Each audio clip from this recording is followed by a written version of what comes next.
Aloha. I tell you what, I think the most important takeaway today is just going to be a little bit of that pop and drop rhythm that we're giving. Rest and then a downstroke. You could also do rest and then a downstroke and upstroke. That would exhibit a rest and then a quarter. And then we would also have a rest and the 8th note. Heck, you could even do a rest and a 16th note, but that's super fast. Some of the things we need to do are just pick a song or a band that you really enjoy. We'll bring that in, go over the music, and try and analyze it to realize it doesn't always have to be in the key of C major. If we played C major, D minor, G major, F major, we can move that 1, 2, 5, 4 chord progression to any other key, either moving up the C to, let's say, a D, 1, when we go to our minor second, 2, our 5, and then our 4. No, that's not right. D, E, F sharp, G. That's our G. And then our A.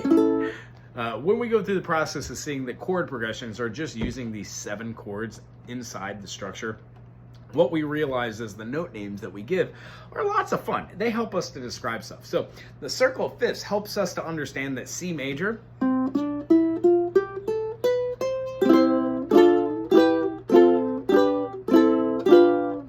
is a C major, D minor, E minor, F major, G major, A minor, B diminished, and a C. But when we move that up and play the same type of C shape, we can quite literally play the same chords that we played for our first. We just have our finger acting as if it is the bar chord. Does it make sense that when I play an A minor to a C sharp, B minor to a C sharp diminished, then to a D, it's the same thing as playing an A minor to a B diminished to a C. It's just down.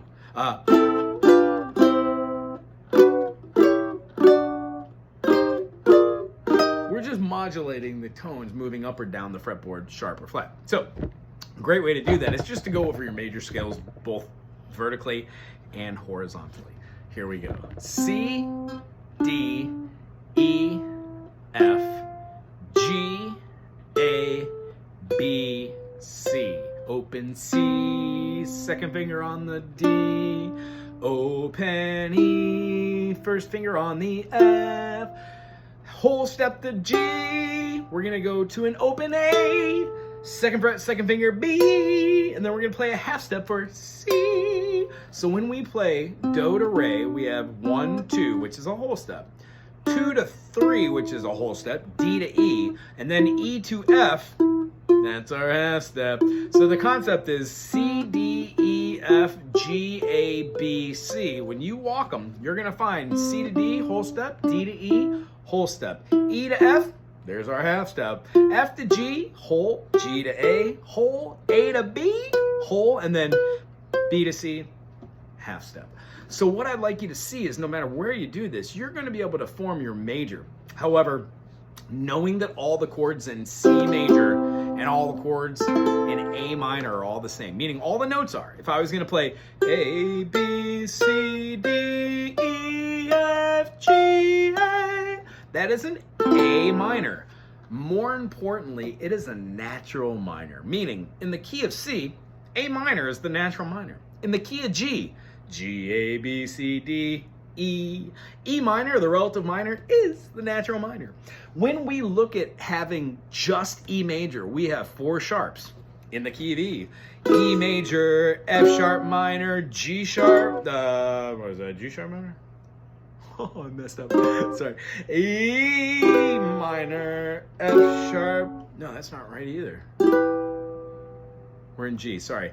E minor, F diminished, G major, A minor, B minor, C major, and D major, then back to E. The concept here is this. E minor is the 1. F sharp diminished is the 2, but it's not a minor 2 like it is in the major. It's the diminished chord. It's the only diminished chord, which means the next one, the major 3rd, is the same as your 1 chord would have been in the relative major. We want to start seeing these as the same thing, so it's easy to start thinking in 2 keys rather than 1. Why? When we go to solo, it helps us to choose the notes and what kind of feeling we want. We'll talk more about this later. However, for this week, maybe just try and pick out 1 or 2 songs that you really like, bring them to the table next week and we'll explain it through the eyes of something you dig on. The concept this week, C, D, E, F, G, A, B, and C, just described this whole video. Try and do it without the open notes besides the C. Open C, D, E, F, G, A, B, and C.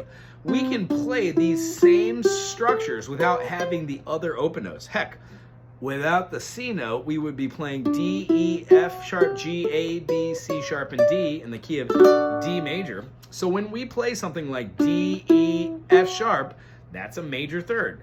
D to E, that is a major second. So D to F sharp, major third. D to E, major second. D to D sharp, minor second. Through the course of this, we'll find out that it's a major second, minor second, major second, major second, major second, minor second.